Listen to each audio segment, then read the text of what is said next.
আসসালামু আলাইকুম। আশা করি সকলে ভালো আছেন। তো আমি আর আমার ছোট ভাই মিলে চলে গিয়েছিলাম আমাদের নিকটস্থ ঘোরাপির মাজারে। না, আমি মাজারে যাইনি। মাজারের পাশে ছিল গরু এবং খাসির একটা বিশাল বড় হাট। তো হাটে পৌঁছাতেই দেখলাম গরু নিয়ে টানাটানি শুরু হয়ে গেছে। আসলে এটা একটা কমন ব্যাপার হাটে গেলে আমরা দেখতে পারি। তো হাটে প্রবেশ করা শুরু করে দিলাম। হাটে প্রবেশ করে দেখি গরুর থেকে আসলে মানুষের সংখ্যাই বেশি। এটাই স্বাভাবিক। তো গরুটা সুন্দরভাবে তাদের স্থানে দাঁড়িয়ে আছে। তাদেরকে দেখাচ্ছে যে আমাকে কিনো।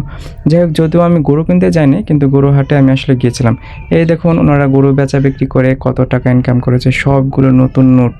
আমার উদ্দেশ্য ছিল খাসি কিনা, তো চলে গেলাম খাসির হাটে। এখানে বিশাল বড় খাসির হাট ছিল। তো এখানে আমি অনেকক্ষণ খাসি ঘুরে ঘুরে দেখতেছিলাম। বেশিরভাগ খাসি এসেছে ঝিনাইদহ জেলা থেকে। তো এখানে অনেকে দরদাম করছিল, কারো হয়তো বা হয়ে যাচ্ছিল, কারো হয়তো বা হচ্ছিল না, অনেক ওয়েট করতেছিল। আসলে এখানে যারা আড়তদার বা যারা এখানে বিক্রেতা ছিল তারা আসলে অনেক বেশি দাম হাঁকছিল। যে এখানে দেখতেছিলাম খাসিগুলো সুন্দর সুন্দর করে তাদের কাঁঠাল পাতা খাচ্ছে। আসলে একটু পরে তাদেরকে কেউ না কেউ এখান থেকে কিনে নিয়ে যাবে। তো এই দৃশ্যগুলো অনেক সুন্দর ছিল, আমি এগুলো দেখছিলাম। আর খাসিগুলো কোনটা সুন্দর সেগুলো একটু সিলেক্ট করতেছিলাম। তো সিলেক্ট করতে করতে আসলে অনেক ঘোরাঘুরি হয়ে যাচ্ছিল। তো যতই আমি দাম বলি না কেন, খাসির দামগুলো আসলে প্রাইসের সাথে বিক্রিত মূল্য আসলে ঠিক মিলছিল না।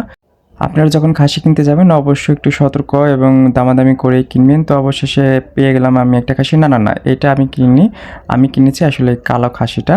ওইটার দাম আসলে ২৭,০০০ টাকা। আমারটা কত হতে পারে আপনারা একটু কমেন্টসে জানিয়েন। যদিও আমারটা একটু বড় লাগছিল।